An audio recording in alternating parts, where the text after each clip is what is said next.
Shalom teman-teman, apa kabar semuanya, saudara-saudariku juga, dimanapun kita semuanya berada.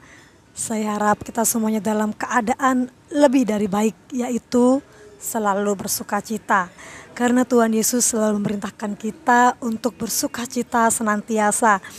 Mengapa? Dijanjikan Tuhan bahwa bergembiralah dalam hatimu, maka Tuhan akan memberikan apa yang diingini oleh hatimu.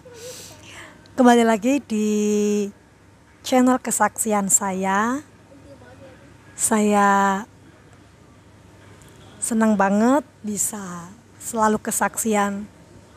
Kesaksian adalah apa yang saya alami nyata terjadi sungguh untuk kemuliaan nama Tuhan, untuk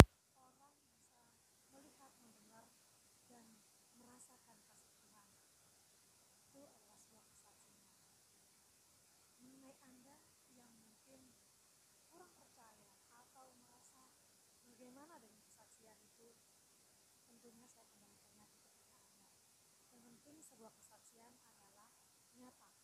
Apa yang dialami orang itu adalah nyata.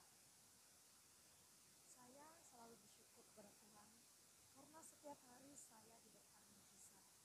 Mengapa saya berkata demikian? Karena pada dasarnya kalau saya mengandalkan diri saya sendiri, saya tidak akan pernah hidup sampai hari ini. Juga 3 anak saya. Saya memiliki 2 anak kandung dan 1 anak bayi yang saya adopsi. Saya juga single parent. Gaji saya jika ditotalkan untuk persepuluhan, membayar penjaga anak saya, membayar SPP, membayar segala kewajiban yang harus saya bayar, itu cuma sisa sekitar 1 atau 1,5 juta, dan itu harus cukup sampai 30 hari. Dengan saya bekerja berkeliling, apalagi sekarang BBM naik, kemudian anak saya sekolah semuanya, ditambah lagi dengan kebutuhan yang tidak kebutuhan misalkan, itu sangatlah tidak cukup. Dengan saldo yang saya miliki itu sangatlah tidak cukup untuk kebutuhan saya sehari-hari sampai saya harus gajian lagi. Tetapi setiap pagi yang saya minta adalah mana, roti mana yang datang dari surga, di mana setiap hari dicurahkan kepada saya, kepada anak-anak saya untuk saya makan. Dan Tuhan sangat mengabulkan hal itu. Setiap hari selalu ada berkatnya, selalu baru kasihnya. Hal itu nyata terjadi dalam kehidupan saya. Itu buat saya adalah suatu yang istimewa. Mungkin buat teman-teman atau saudara-saudara, makan setiap hari bukanlah hal yang mewah atau istimewa, tapi bagi saya makan setiap hari itu adalah hal yang istimewa. Apalagi sekarang ini saya dan anak saya sedang ditraktir seseorang karena dia ulang tahun. Dia mentraktir saya makan. Itu adalah sebuah hal yang sangat menyenangkan bagi saya dan sangat bersyukur. Saya pengen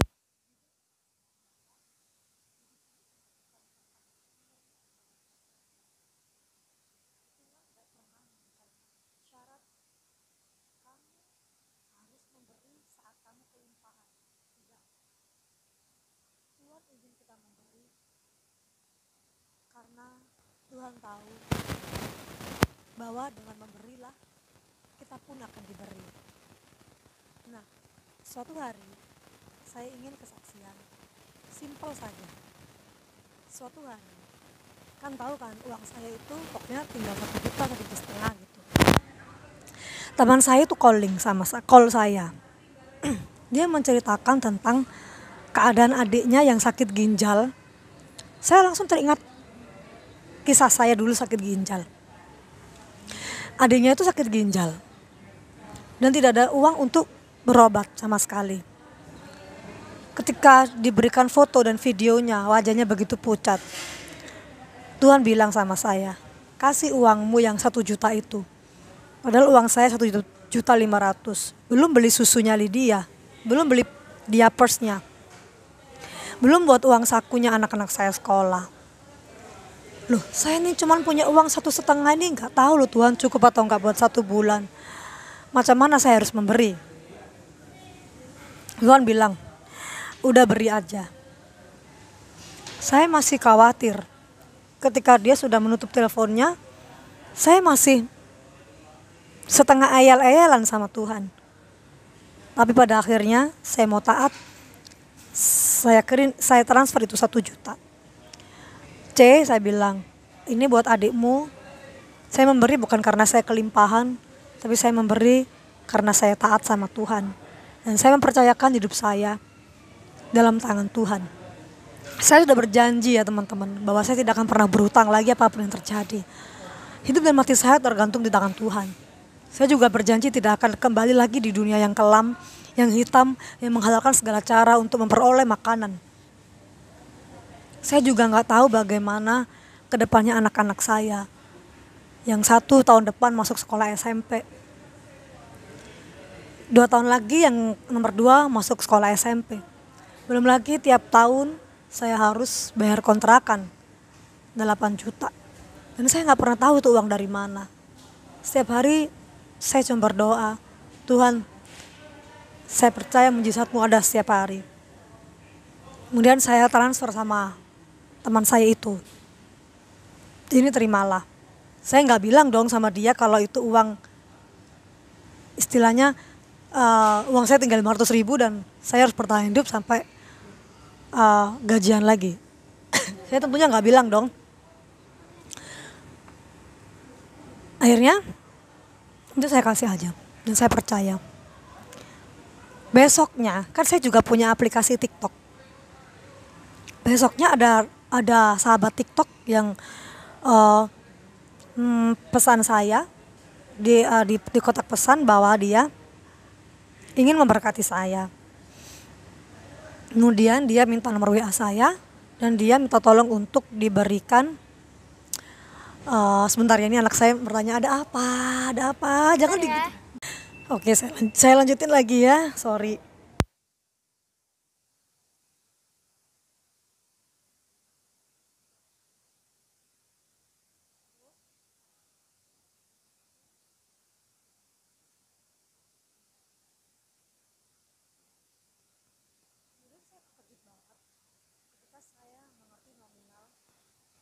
Persis sama dengan apa yang saya berikan kepada teman saya itu. Saya terkejut, kenapa? Karena saya malu sama Tuhan. Saya masih ngeyel sama Tuhan. Saya masih gak percaya penuh bahwa Tuhan tidak pernah berhutang kepada siapapun. Ketika kita memberi, kita tidak akan pernah kekurangan, bahkan jatuh miskin. Kemudian yang kedua, sebenarnya banyak banget yang pengen saya sharingkan, tapi akan saya sharingkan secara berkala karena setiap hari saya mengalami kebaikan Tuhan. Setiap hari selalu ada alasan untuk bersyukur. Yang kedua, saya di call sama Pak Bowo. Masih ingatkah dengan Pak Bowo yang buta itu? Dia call saya bahwa dia sedang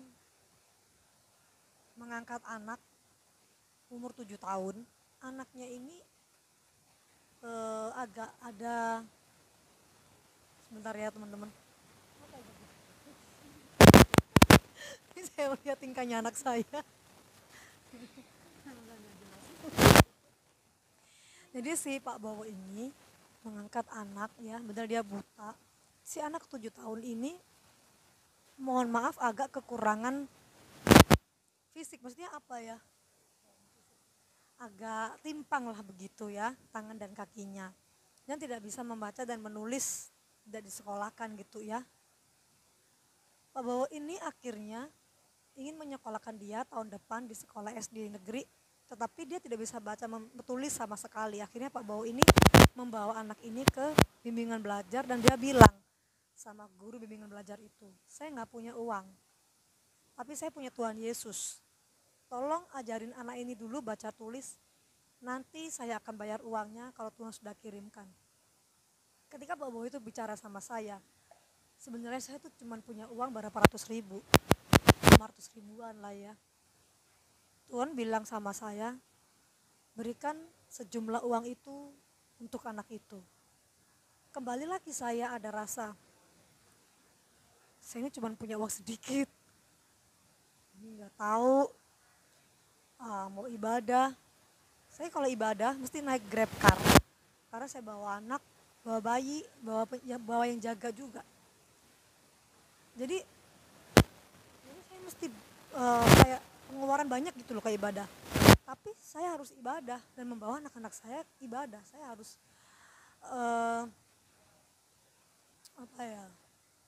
harus berangkat gitu. Dan saya kasih aja itu sejumlah uang itu. Terus kembali lagi besoknya, ada seorang sahabat juga yang tidak kenal dari TikTok atau YouTube ya, saya lupa. Dia bilang dia pengen kasih susu Lydia. Dan saya terkejutnya lagi, kok bisa dia tahu nilai yang saya kirimkan untuk anak yang diangkat Pak Bowo tadi. Kok sama gitu nilainya ya? Tuhan tidak pernah mengurangi, bahkan Tuhan melebihkan.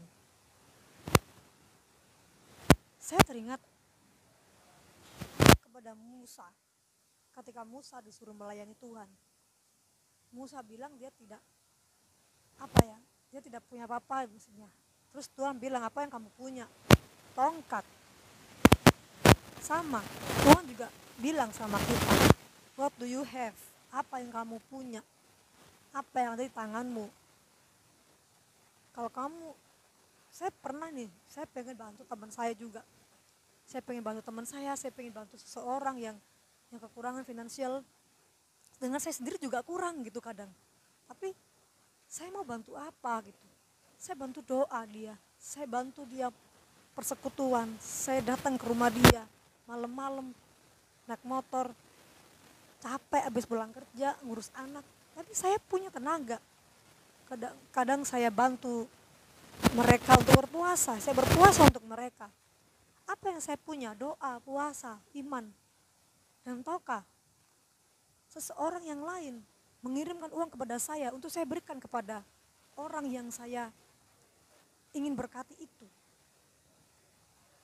Tuhan tidak pernah kekurangan uang. Saya pengen berpesan pada teman-teman, jika teman-teman tergerak untuk memberikan sesuatu kepada saudara seiman, jangan pernah tahan-tahan.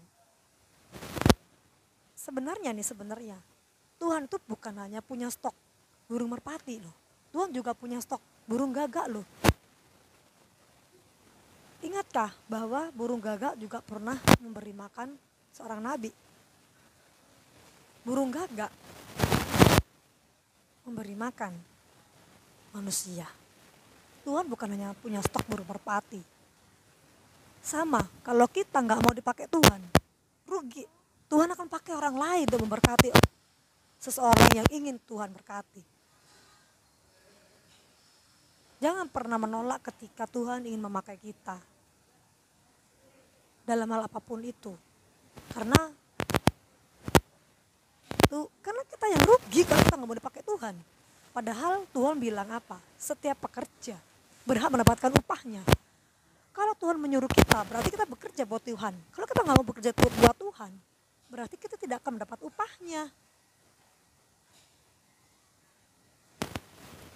Itu kesaksian saya tentang keluar biasaan Tuhan. Dan saya berdoa setiap kita juga peka mendengar suara Tuhan, dan jangan pernah undur dari Tuhan, jangan pernah murtad dari jalannya, jangan pernah kecewa sama Tuhan. Sekalipun memang rasanya hidup ini benar-benar perjuangan, tapi kita gak pernah berjuang sendirian. Ada Tuhan Yesus yang menyertai kita. Shalom, Tuhan Yesus memberkati. Sampai jumpa di kesaksian-kesaksian saya berikutnya.